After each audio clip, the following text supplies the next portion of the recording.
Donna ma, datemi un risordo di panzarotto, ma facete un prezzo che me ne già io. Mo, una concè. E quando è dato speciale la vita gli è pressa. Ma quando venite a me va vita consulà. Tenite, buona giornata. Don Salvatore, buongiorno. Ah, buongiorno, donna Ma. No, io sono alterata con voi e non devo darvi retta. E perché, donna Ma? Forse perché non compro i vostri panzarotti e le vostre paste cresciute. Ve l'ho detto, a me la frittura mi fa male. Non la posso mangiare, sono malato di fegato. No, non è per questo. È che da un po' di tempo il nostro Don Salvatore non ci tratta più come una volta. Prima donna Malia di qua, donna Malia di là. Pareva che un Salvatore un mommo si squagliava. E qualche volta si scordava pure del mal di fegato. Ma lo sapete che mi avete promesso una poesia? Vi sbagliate, donna Malia.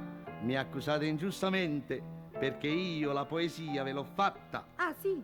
E facetemi sentire. E datemi prima una zeppola. E attenzione però, che vi fa male. Mi fa più male se so che state arrabbiate con me.